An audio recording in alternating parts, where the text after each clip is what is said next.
Hey friends, this is the Meme Team podcast where we talk about the logic behind virality because marketing isn't just logic, it's culture. And our podcast decodes both. I think we have a lot to talk about today. Well, first off, I want Yeah. to say congratulations, Amanda. We made it to 30 episodes. We did. Yeah. We did It's it. wild. Who would have thought that we could talk that much about marketing? It's always fun when I go back to previous episodes and look through their summaries and stuff. I'm like, wow, we've really covered a lot of stuff here. I know. We've also touched on a lot of things too. And I've noticed the things that you like versus the things that I like. Well, cool. So we can just get started on a few of the smaller topics that we have this week. One of those is I wanted to shout out New Balance. They put out a picture tweet for Shohei Ohtani, who's one of their spokespeople for, obviously the record, breaking, performance that he had this past week for the NCLS championship. And I thought it was, recalling back to, the Rory McIlroy and Nike, and then Coco Gauff and Nike as well. Just kind of the way that we're seeing them congratulate athletes a lot more and putting the onus on them and the story on them as opposed to the brand themselves. Yeah, that is cool. You're a big Dodgers fan too, right? So I've become more so, Yeah. now as we're here. Obviously, when I was Yeah. younger, that's my team. But Yeah. we were at the game against the Phillies where they won. So that was incredible to be there. Hopefully, Cool. they win the World Series. Yeah, hopefully, right? I mean, Yeah. I'll be honest, baseball is definitely the sport for me where know nothing about it. Mhm. Names, nothing. So I'm just yeah, I hope we win. I'm a bandwagoner. Yeah. I'll own it. Yeah. Yeah. I want Dodgers to win. Yeah. Yeah, for sure. But you have more of a say because you're from LA. It's not like you're going for the Yankees or something. Yeah, but I'm still a poser. It's fine. Yeah. Awesome. Well, cool. The other thing I wanted to bring up is that AMC and Netflix are basically now starting to partner together a little bit more so, and they're starting with K-pop Demon Hunters. They're going to be doing the sing-along again on 400 screens this time for Halloween weekend, so from Friday through Sunday. And they're going to be discussing other theatrical opportunities going forward, which is good because, so many of the movies that come out on Netflix should be on theaters, Obviously they're going to do Frankenstein, and hopefully when they do Chronicles of Narnia next year, that'll be on there. But it's definitely a change from, their VP saying that Netflix is purely a streaming platform, and the shows that go on there are only meant to be seen as streaming. Yeah. Yeah, when you had mentioned this before we hopped on the call, I got really excited because I had missed out on the first sing-along. So I was Yeah. looking it up. I was Yeah. pinging my husband. I was like, "Please take me to this." And You have the costumes now too. You have to. The I whole have, family. I have 2 roomie costumes. Oh, wow. Okay. Well, there you go. One for Halloween and then one for the sing-along experience. Yes. So here's my plan. I'm going to make my roomie braid ahead of time, so I'll Mhm. just pin it to my head. Okay. And my 2 costumes are one where she's wearing the teddy bears and choo choo trains PJs. Oh, yeah. That's I cute. have those. And Is it the actual, the same pattern or similar? yeah, I bought it from the Netflix shop. Oh, I love that. That's so cool. That's good on them for selling that. That's definitely one of the ones Yeah. that people should purchase. That and Totally. the bucket hat. They're yeah, the bucket hat. Mhm. My husband is gonna be Zoe, by the way, so he's gonna have the bucket hat and the tropical bomber jacket. Love that. Mhm. And my other roomie costume is her outfit in How It's Done, so the yellow roomie jacket. Okay, the crop top one? Yeah, Mhm. very Well, that's excited. fun. I'm excited for y'all, and definitely let us know how that is, because to go to the sing along and actually experience it. Yeah, I'm pumped.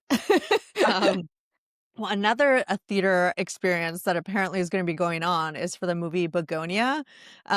They've asked for people to volunteer to go to a special screening where they will shave their head before they can watch the movie, which is insane. Yeah! But I wonder if obviously there's got to be some people that are like down to do that. Yeah. But this just like reminds me of, the long walk, doing the treadmill walk. Movie studios are realizing that people are willing to do things to watch the movie. So if you can get some marketing out of it, why not? Yeah. Does everybody in the theater have to shave their head? I think so. Yeah. For that specific screening. Yeah. That's amazing. Yeah. That's I gonna wonder be if fun there's to see the photos of that. Like, that's cool. right? Yeah. Yeah. Especially from behind, you just see a bunch of like bald heads, That'd be That's crazy. great. Uh-huh.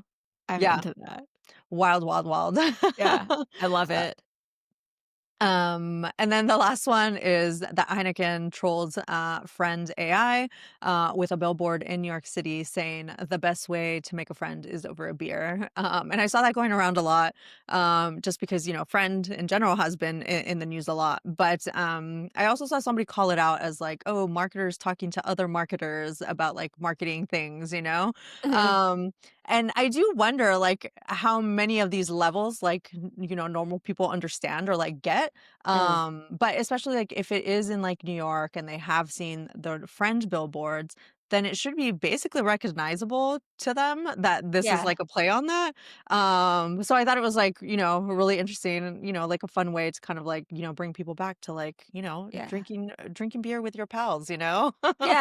And plus I feel like even if you saw it and didn't understand the reference, you might just be like, "Oh, cool, Heineken." Like, I don't know, they have a Mhm. new ad. Like, it would probably just like I assume you would think like, "Oh, cool, Heineken. I'm not sure I get it, but that makes sense to me."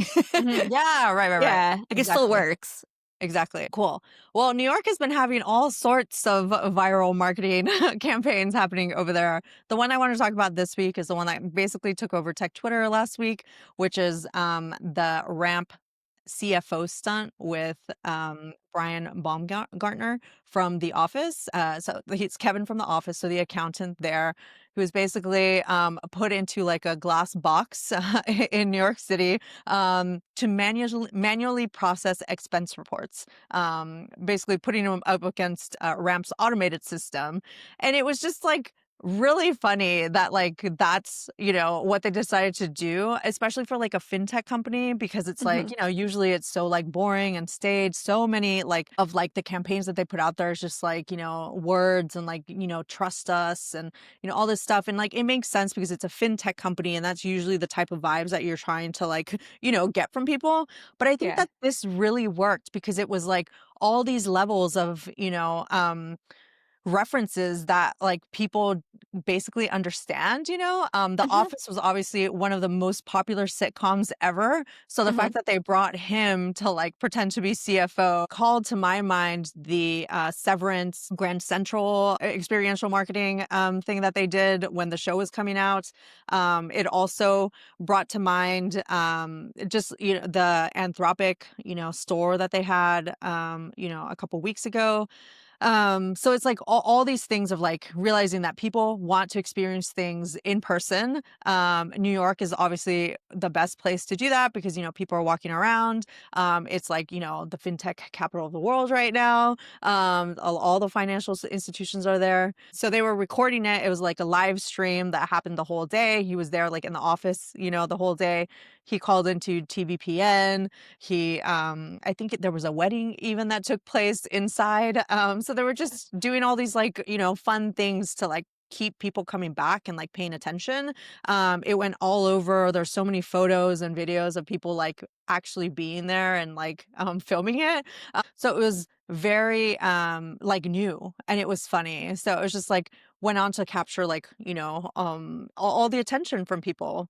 Yeah, that is funny. Plus, like, I mean, there's also the, Office revival show, The Mhm. Paper, that Yeah, came out, yeah. it just finished the season, so, like, there are probably some people who were kind of primed from that too. Yeah, I think that this year was a 20-year anniversary Wow. of, from From The when The Office? Office first premiered, the American Office, of Yeah, yeah. course.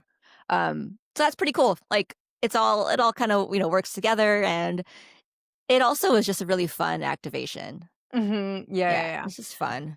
Yeah, definitely. And then so one of the things that I wanted to highlight here is something that Christina and I were talking about last week, where the idea that rage bait and like getting people angry and doing all this stuff gets you attention, and like that's the point of doing it, right? We've seen so many brands that are doing it. I mean, we just talked about Friend AI, right?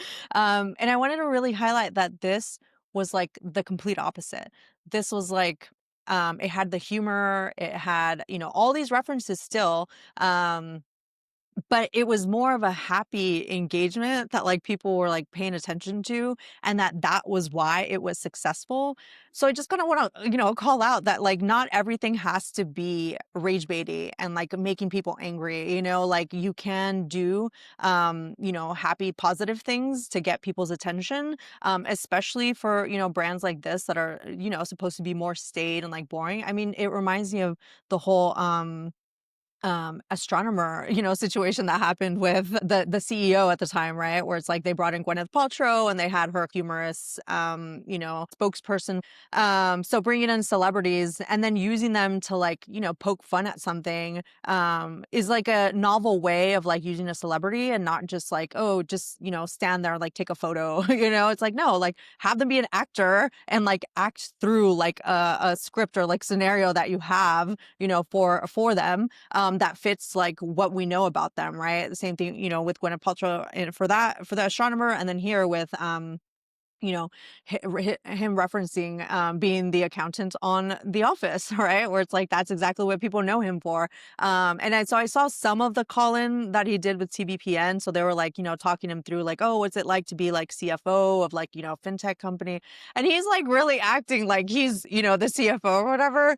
So it's like really funny that like, you know, it's like basically him improving being that character while he's in this like, you know, glass box and like has all the like receipts, you know, kind of like coming through. So it was just like really funny that that's what you can do. And I think that this is going to end up being very successful for Ramp themselves because it like, you know, talks about the whole experience of like what they're, you know, what the pain point is, which is like, you know, the expense reports, that they have like a solution for that. Um, and then it's all just kind of like, you know, done in like fun. So like people now can like tie that like personality to the company itself. Because the CEO was like, you know, full on into it. I think a photo that they put out was like him kind of falling on like the expense reports that were like, you know, coming out. So it shows that there's like, you know, humans and like particular personalities to the company, that like would make companies want to work with them, you know? So I really want to like highlight that as like being part of like the success to this whole, you know, experiential like marketing Yeah, experience. love that. Awesome. So a couple lessons here is that B2B doesn't mean it has to be boring. I feel like a lot of the times, I mean, we've talked about that before here, most in the context of like B2B sales, but like a lot of B2B is just kind of boring, right? Like they have money to like play with. So it's just like be different, you know? It's like how can you you know, put together a campaign that makes people want to work with your company, or how do you stand out amongst all the competitors, right? Like I feel like baseline with most like fintech companies, it's like, okay, you have the security, you have the privacy, you have like, you know, all these things that are like, you know, the boring stuff that all the companies should have. So how do you stand out? What do you do that's different, you know? And this like Mhm. public stunt ended up, you know, making them stand out a lot more than if they'd just done like a regular Super Bowl commercial, you know, that if you think about it, I wonder if it would have cost the same amount, you know, to have, Yeah. because they just did like the one day versus like doing the, you know, the ad on the Super Bowl. So it's like these right now, especially when so many of us are like thinking about where do we put our marketing budget to make it extend as much as it can. Like this is the time to start thinking about those like out of the box ideas, and like really bringing together the like references upon references of like what popular culture is, you know? That's a huge Mhm. theme of like what we try to talk about here, right? It's just like how are you doing that social listening to like reference back the things that people are already paying attention to and trying to like use that without being cringe. And I think that this really worked to not be cringe for them. Yeah, I think that worked really well. And I mean, it's a good point about if you have, I mean, obviously this campaign was expensive, but Mhm. you know, if you have like $1 million or close to it, are you going to spend it on a Super Bowl ad, or are you going to spend it on something that enables you to tell the story you want and to own it in every way possible? So, you know,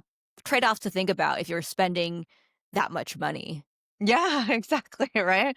One thing I will say though is I was researching, to you basically come up with a summary for like, putting together the podcast, and no outlet or anything has really written about it, which is interesting. I saw Huh, that Rachel Carton is writing about it. It's coming out tomorrow or like this week. But yeah, it was surprising to me that it was like, especially because it happened in New York. It got a lot of attention on Twitter. Whereas usually, that's kind of where you see, stories being made. So that was kind of surprising. So I'm like, wait, so did it not reach like, the normie audience, or did they just not want to write about it, or like they don't know how to write about it? Like what, it wasn't an ad week. It wasn't, it was interesting. huh, So interesting that didn't make yeah. it to ad week. Huh.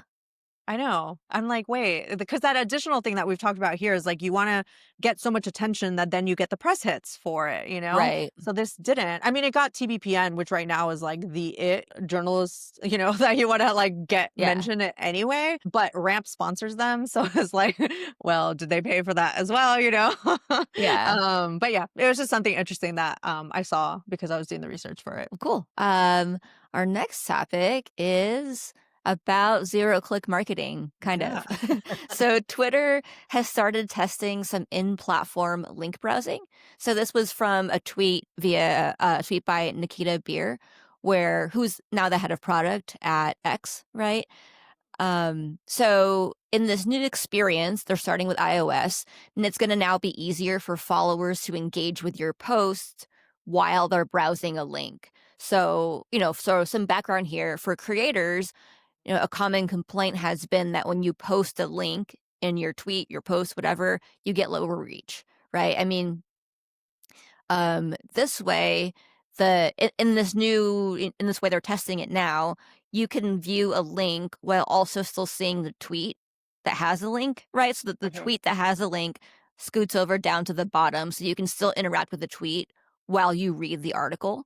So that's really interesting. And finally, I want to add in Nikita's post. He ended with, "As always, remember the post should stand alone as great content. So write a solid caption." AKA, you still have to do zero-click marketing and make sure that the post that you write has standalone value where it makes sense in of itself, and users don't need to click, but obviously you want them to, and ideally they will.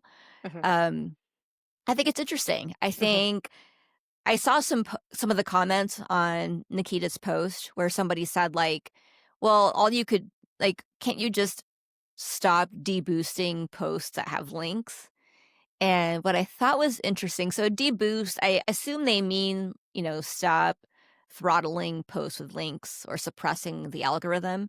But what I think is interesting was that Nikita replied, "We don't deboost posts with links, it's that they don't get that much engagement." If it is true, then there's a departure from a couple years ago when Elon Musk showed the Twitter algorithm, and it did show that posts with links are suppressed. It says they're marked as like a definite spam vector. So maybe they changed that. Maybe they didn't. Perhaps. I'm glad that they're testing stuff like this. I think that's important. I think that's good. The last thing I'll end on here is scale and reach. I mean, social media today is the whole landscape of it is very different than it was a year ago, than Mm. 2 years ago, right? So I think it's worth pointing out the scale and reach of X today. And I was trying to find the most updated Pew research on this, but I found that of like the top social media platforms, Twitter is among the bottom. I mean, I think the bottom would be Real, but then it's Twitter, which is about tied with Reddit for how many users they have. So as of last year, about 1 in 5 Americans use Twitter. For like LinkedIn and Snapchat, it's more like 1 in 3 Americans use those platforms. By and large, majority of people still use Facebook. That's worth thinking about, especially because Twitter/X reach has declined steadily since Elon Musk bought the platform. Yeah, yeah, yeah. Yeah, a few things there. Mhm. Anecdotally, I am seeing more people actually coming back to Twitter from, the old days. So I do think things have changed, albeit slowly. And obviously it's not back to full on Twitter. But definitely I'm starting to see like more engagement. I'm seeing like more regular like real accounts like following me. Before it was like, oh, I'm getting a bunch of like crypto accounts or like fake bots or whatever that you could tell. They still have like the DM bot problem, but I am seeing people start to engage a little bit more. And then in terms of this, one thing it reminded me of kind of the way that they're making the UI is the way that they focus on videos, that like when you click into a video and it takes over the whole screen and like the tweet is still at the bottom. I found it interesting that they're opening the browser in that way there. It makes it easier for me to like see something in a way that I'm already used to seeing. So because I'm used to seeing video work in that way, for me, when I saw the tweet first, I was like, oh yeah, like this actually makes a lot of sense that this is how you would build that, instead of the way that it used to be where it's like, oh, you would like, X out. And one of like my big quibbles when like doing, going out into links is that like sometimes you could be in the link, you'll, not close the window, but you'll go to like a different app and then you'll come back and then the link is gone. It's just like, but I was looking at it, like take me back to like where I was. So I hope that it fixes that problem. And then on the third point you made about the content being just what people, that it just gets lower engagement. Let's think back on like how people used to post links, right? Like I remember this, like journalists would post basically the title of like the article, which you could already see into like the text up top. And that's not the best like way to be getting engagement, right? So it's like if those people aren't actually, changing the way that they're putting the content on the main tweet, then yeah, you're going to get like less views and less engagement, because it's like I can read the title here, and if this tells me like the headline, why would I then click in to like, read this, the whole article? So I agree, like, Nikita's right. You are gonna have to like make the initial like tweet that you're writing interesting enough that they then want to, click into it to read more. And you can't just like assume that I know that the content inside is good, that, people want to go into there. So, your point still stands. It's still 0 click, right? It's like you're getting the main information that you want and then like a main tweet. And then you can get more additional context and information from like, the link inside. One thing I did see, that, a couple of like writers have pointed out is that, it works. He gave the example here of Stratechery, because it's like a beautiful website that like has like the content like well written. Not every website across, the internet is going to be that, attractive to look at. So that might be another thing that like people need to start like, thinking about, is like, do we then need to change how it's showing up on the website to make it attractive for the people that are clicking into it within platforms like this? Because I've seen some people mention that, oh, now that Twitter has done it, are all the, the other social platforms going to, change it up a bit? I saw somebody else post that, Mozeri from, Instagram has mentioned that they're also working on fixing like in-app links. So it is something that people are starting to like ask more and like think about. So, something for us as marketers to think about, like, are we making attractive the like, landing page that people are going to be, going to if they are inside an app, to like look at that? And are we making it, easy to read, easy to like look at everything? Is it being crowded out by like ads? There's several websites that I've been to, news sources, that like I'll go into it and I just like bounce out because of like all the ads that just like pop up. So those are like things that, maybe are going to get fixed in the future. But we'll see, because, who knows how long this is going to last, right? Because this is kind of also, I remember like Musk saying that like, oh, we're just going to like, not even focus on this anymore because like, no one is really engaging with it. And then at the time also, there was like the whole question of like, do we want, people to be, going outside of like the app, which is always a thing that like, a lot of social platforms still care about. And the whole idea of like disinformation, right? That, Musk had that, not in battle, but, the idea of like, can we trust all these like news sources? So that was Yeah. another reason why I thought they were being deboosted. So yeah. Yeah, that was my main thing when I saw. I was like, oh, is this like, is the big boss in on this idea? And like, is he down for this to like, continue? But so far it's remained. So yeah, we'll see what happens. Yeah. Yeah. This is a big, we'll see. I mean, like, Hmm. we'll see what happens here. Of course, I'll be testing it and Hmm. figure, seeing what might work for me. Yeah. I hope, all creators, marketers will be testing this too. And we'll see if there is, because I'm sure like other platforms will have to evolve the way they Hmm. address links too. So, you know, we'll see. Yeah, I saw it also being as a it wasn't this tweet, but Nikita had tweeted out previously about wanting more like journalists to come back onto the platform. So this is probably like a way of doing that in order to bring them back. I do remember that there are people that have explicitly said that they know that Substacks have been deboosted. So I wonder if that's going to change, because a lot of creators are on there, right? And are creating content on Substack that would, it used to be that you'd work in tandem, right? It's like you have the Substack and you have the Twitter that you're, doing both.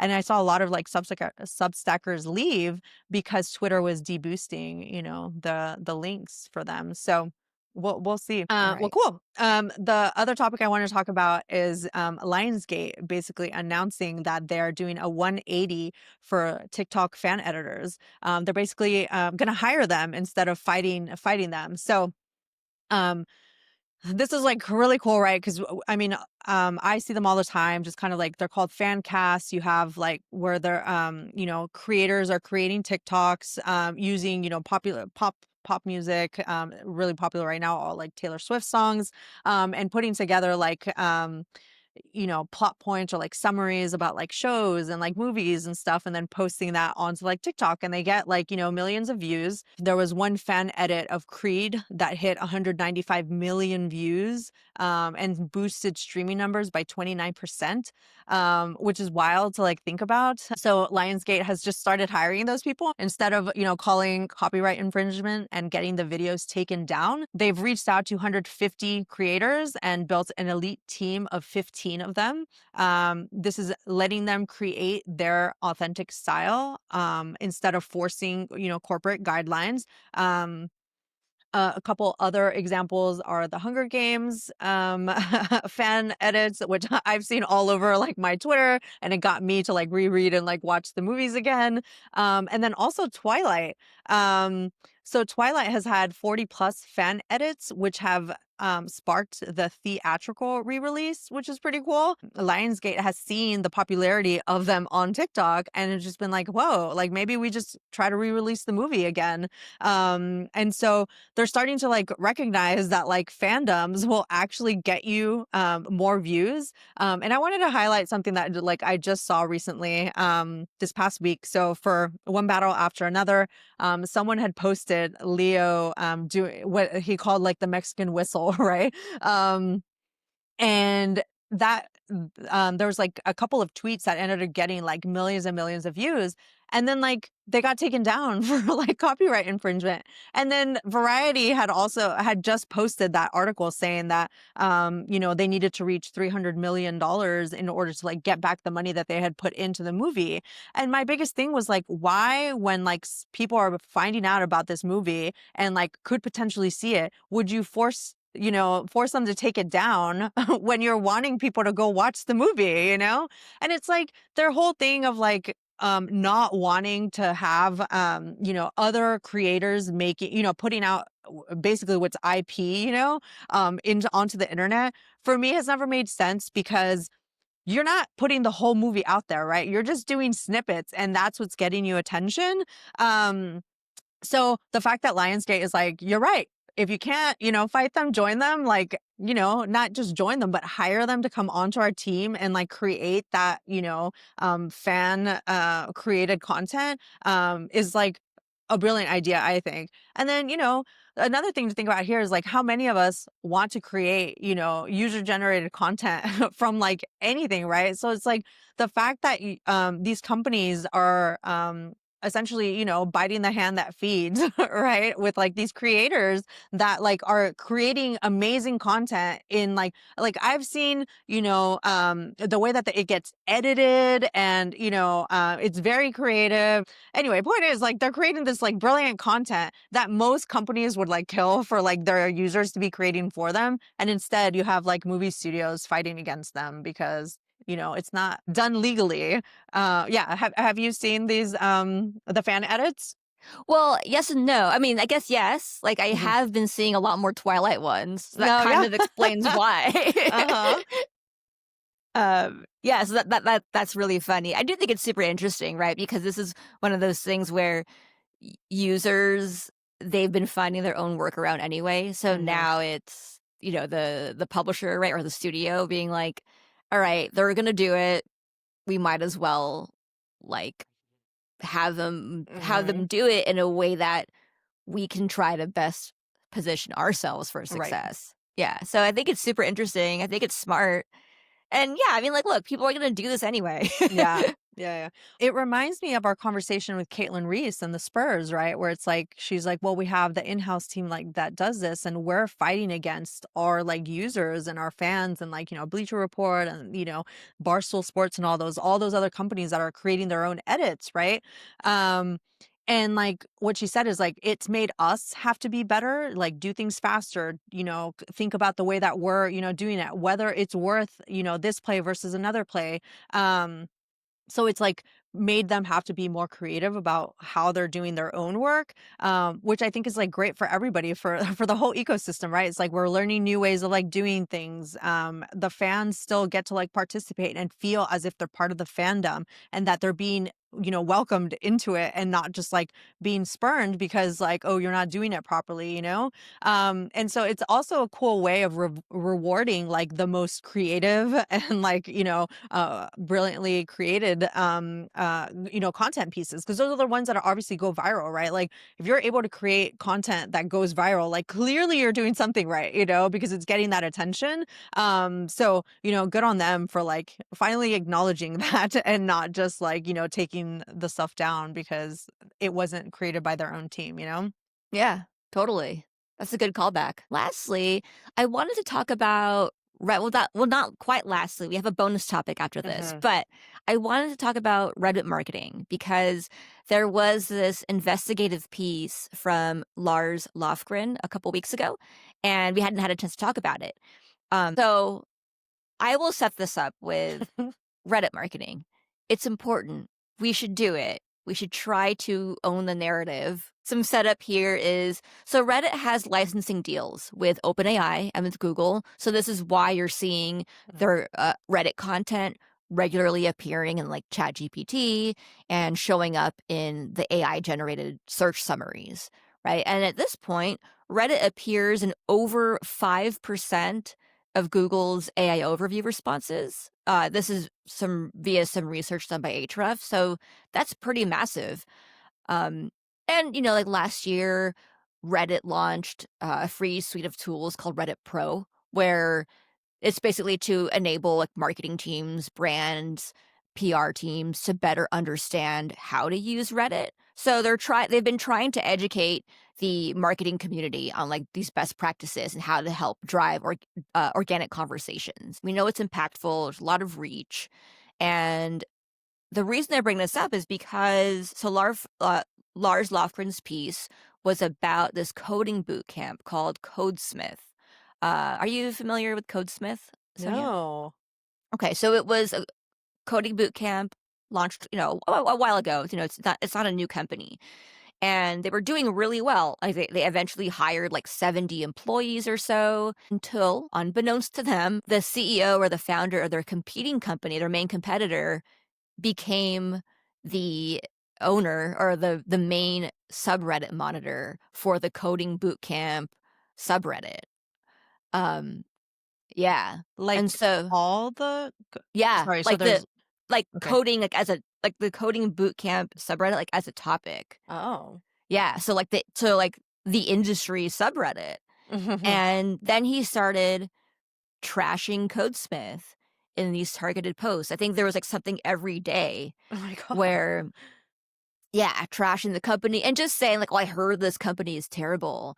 And even at some point likened Codesmith to a sex cult. Like, and all because, this Reddit moderator slash competitor said like, I've been hearing a lot of people say that Codesmith is life changing. You know what else is life changing? Sex cults. Like Oh my was doing God. this. And I think this really killed Codesmith's business. They had to do a round of layoffs. Employees started leaving because they were like, "Oh, I hear bad things about this company." And they determined that it cost them 80% of their revenue. Oh my God. It's crazy. And then I think, a final straw too was then the moderator slash competitor started trashing the founder's kids. Anyway, so Lars came out with this investigative piece. And what's actually really cool now is if you were to ask ChatGPT about Codesmith's reputation, now it'll take into account that investigative piece. So now it'll say like Wow. Codesmith is reputable. There was this. I mean, of course, everyone's going to have like a different result they'll get from ChatGPT, Yeah, yeah. right? But now it does take that into account. Whereas before, I think it was saying like, no, beware of Codesmith. So how did Yeah. they find out about the moderator? Well, Lars did the research on it. Like, he was deep diving on Reddit and stuff and found, like, because I don't think it was a secret who the moderator was. I think he just, like, determined, wait, that's his name. That's the competitor. And it was also figuring out that there technically were other moderators too, but I think their accounts are inactive. So really, it was just the competitor running it alone. And so just wrote this, like, long piece on how it all went down and how it affected Codesmith. So it's not like Yeah. I guess one proven because it's like there's no way to really tell if he was the one that was doing it or No, he was the one doing it. There's screenshots and everything. Like, and then at some point he started emailing Codesmith as himself and was like, just threatening them with, "I'm going to continue to drag you publicly for like no wait, so reason." I guess why did it take so long then? If they knew who like the person was that was writing the like bad stuff, Mhm. how did they not like go back and like, you know, figure out that it was like him all along? Because it I seems to have don't taken like a long know. time. Yeah, no, it did, but I don't know exactly. Yeah, so I don't know. Worth a read. Um, Hmm. Yeah, that's wild because, obviously, I mean, there's been, fights of like, moderators before for like, control of like Reddits. So the fact that this one had just like the one, moderator, and that was like the same person that was like trash talking this other company. Yeah, I would have thought there'd be more due diligence, but maybe that's the whole point is that there isn't, that yeah. this is just like Reddit and things are getting said on there that a lot of people take at face value because it's Reddit and you assume that you're able to trust the people, the moderators, and like, Reddit more. Um, but yeah, that's wild. I mean, we've already had, it's funny because now that I think about it, I'm like, there's platforms like Yelp, right, and like even sometimes Google reviews, right, that like you don't necessarily trust because you know that either people are getting paid to like say that they like it, or you get like people reviewing it negatively like for no reason. Reddit, I feel, has had that like kind of that reputation that they're like the one last platform that's like trustworthy, and that when you get an explanation on there or advice, that you can take it at face value, except for the AMAs, right? Like those have very clearly like shifted over to having like fake stories Mhm. of like people writing stuff up in order to like get attention or go viral or whatever. But yeah, that's wild Yeah, wild. in terms of the implications for other companies and like what they have to do. Obviously, I mean, is this like you just have to keep track of like what people are saying about you on Reddit? I think it's worth considering, like, just thinking about how if it makes sense for your company to have a Reddit presence or if it's something that you want to participate in personally. Like, it's clearly a really influential platform, right? Even if as a social network, it's still smaller than a lot of the other social networks. It's influential, so my takeaway is, think about the impact you could have on Reddit and think about the impact that Reddit could have on your business. Yeah. It's also as big as Twitter, right? So if you're going to choose a channel, lots of changes happening on both, you know? Mm. Um, well, cool. So I guess let's talk about the last one then. Yeah, the last one's a fun one. So last week I was at my company, Spark Toro's conference. So we have this annual Spark Together conference. It's our story-focused marketing conference where we invite marketers, business leaders to tell a business story that they haven't told before and that they won't tell again. And my favorite story was from my friend Scott Heimendinger. Scott actually invented the consumer sous vide, and most recently he invented the the ultrasonic knife. So ultrasonic slicing technology has existed. It's how bread gets sliced before it's packaged and sold at grocery stores, right? Um, That's why it's so smooth. that's why it is so smooth and it's straight and perfect. And now Yeah. Scott has invented a chef's knife that uses ultrasonic technology. So ultrasonic technology it basically vibrates really quickly and in a very small way. Like if you're holding the knife, you won't feel it vibrate, but it is doing it. And it also makes it such that it doesn't squish the food that you're cutting into, and the food does not stick to the knife. Right? So you know how usually when you're cutting potatoes, the starches stick to the knife and you have to wipe it off? With this ultrasonic knife, the potatoes won't stick. So Scott told his story about how, he decided to make this, thought it would be a 6-month project, ended up becoming a 6-year project. And he opened pre-orders a couple months ago. He did this long demo video for YouTube. I think it's like a 20-minute video. It is not short. It's very thorough where he just explains how it works and how he made it. And what was amazing was it got 500,000 views in a week. Crazy viral. And by and large, the comments are just like, this is so cool. Like, wow, it's clear this guy really knows what he's doing. Like, really nice and supportive comments. He sold a ton of pre-orders. It's expensive. And we'll link to it in the Yeah, show notes, I friends. was looking at it here. It's $400. Yeah. Yeah. But you know what? I paid how much for my Dyson Airwrap?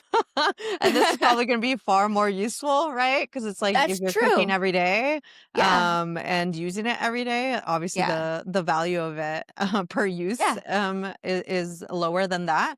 Totally. So And it's made of really beautiful materials. Like it's made mhm, from Japanese steel. mhm, A charging tile is made of mahogany. Um, a lot of love and care went into this. And look, if you buy a nice chef's knife, you're probably going to spend at least mhm. $250 anyway. So it is an expensive product. But then what's also cool about it is that if the battery died or if you don't turn it on, it functions like a normal sharp knife. Hmm. You can still use it, Mhm. kind of like the way I think it's a Mitch Hedberg joke, but like the Mm, way escalators just become stairs yeah. when they don't work. It's kind of like Yeah, yeah, that. yeah. And also we got to demo the knife at Spark Together. So I got to try it out. It was crazy, Well, crazy. Christmas is coming up, y'all. So if you Yeah. need to buy a gift or something to think Yeah. about. Something I want to, call out here that this kind of reminded me of, and that I think is really cool, is what you said about like the YouTube video of him really diving in deep and like talking about like the science behind it and how it works, why it works, showing the different examples. I was just looking at the video of how like the manufacturing one works. And it kind of called back to two different things. One was the original thing that we talked about here was the new Dyson vacuum, the pencil vacuum, right? Where it's like the whole point of it is you're diving deep into like the science behind it and talking about how the whole system works and how that is what you're using to market the product to people, because you're like showing them like, look, this is actually really cool of like how it sucks in things, right? And how this works different to the other vacuums that you're used to, and why it's manufactured better, and why the science works and why the engineering works. And the second one is the Ryan Coogler like Kodak, example of him talking about the IMAX and like the sounds and the different like cameras that you're using. And I think it's like this whole way of like really showing the knowledge that like you have, and that like that all of that intention that goes into why you've made the product the way that you have, that shows not only how much you care about the product, but just like all the research and knowledge that you as a person and all the trouble that you had to go to make this product the way that it is. And I think that's really cool, right? Because it's like another way of like talking positively about the product and why it's actually so cool, right? We were talking about that last week with Christina, right? Like one of the reasons why it annoys us, the whole like friend AI thing, is that they're putting all this money behind marketing it, right? And just, getting people angry and like, doing the billboards and the, bus ads and all that. And then you go read the reviews about the actual product and nobody likes it, and even the people that want to like it, the people in tech that like wanted to buy it to like use it, like non-ironically, right? That I genuinely wanted to use the product, are like, I'm bummed because like I wanted to like it and I don't, because it does nothing, right? And it's like this whole thing of like, what if he puts all that effort and all that time, the amount this guy took 6 years to make this product, right? How long did the Dyson take? Like, how long did, all that take to make the product that's out there and that people are raving about, and it's like, instead of putting all that energy into, coming up with the marketing idea, like put some of that into the product itself and like get people to like it, and then use the word of mouth, or some other form of marketing, right? Like he put together this video, right? That is marketing, to show the intent behind it and have that be the reason you succeed. Yeah, absolutely. Like I mean, totally worth watching the video Uh-huh. because it is Scott through and through. It's a really Uh-huh. thorough, like super thorough video. Uh-huh. He even like responded to a bunch of the comments. It's so much fun. And I'm super rooting for him. He's a great guy, Yeah. nicest person like ever, Yeah, and yeah, yeah. absolutely brilliant.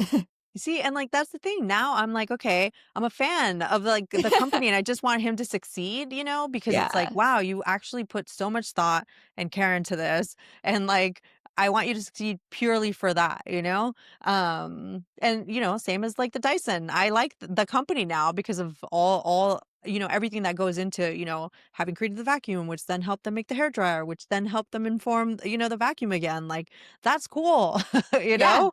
totally. All right. We covered a lot, friends. I know. Yeah. Cool. So a couple of takeaways for me is, for the ramp, example, this whole idea of like thinking outside the box. Like all marketing budgets are pretty tight right now. Like let's be honest, right? We all have to kind of figure out what to do in order to get the biggest bang for the buck.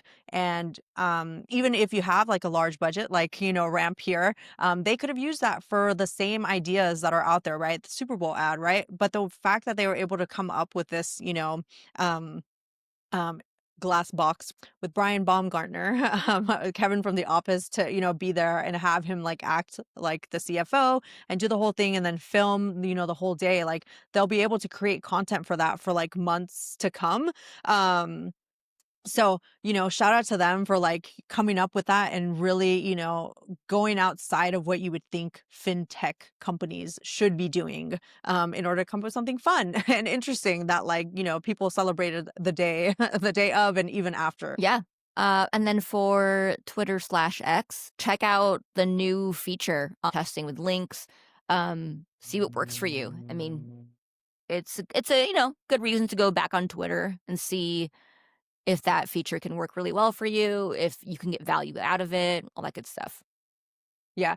To add on to that though, I would, say like make sure that like the actual tweet that you're putting out there, like there's thought that goes into that to like, get people's attention from the content itself. And then the additional link is just like an added bonus of like, yay, people, to go on there. But don't assume that people are just going to go back to the way they used to use Twitter of like, going into the link and stuff from there. And then in terms of Lionsgate, shout out to them for like finally allowing allowing like the folks that are out there actually creating, content, new edits, and then bringing them in-house in order to continue creating that content for them. I think it's a super like novel way for them to acknowledge that they know people are out there creating this, and that it's successful and it's going viral. And, in order, the fact that they've brought them in-house just goes to show that like, the community and the fandoms have won.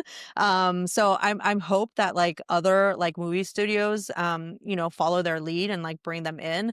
I called out Warner Brothers here, right? Or like, taking down the Leo edits for a movie that they want people to go see. Like this is, where people are creating content. And if you want to like use them to boost your content, like, use them, and like don't just go into it thinking that they're using the content, in the wrong way, because this is the way that younger, that Gen Zers anyway are communicating the way that they like the content that you're creating. Yeah.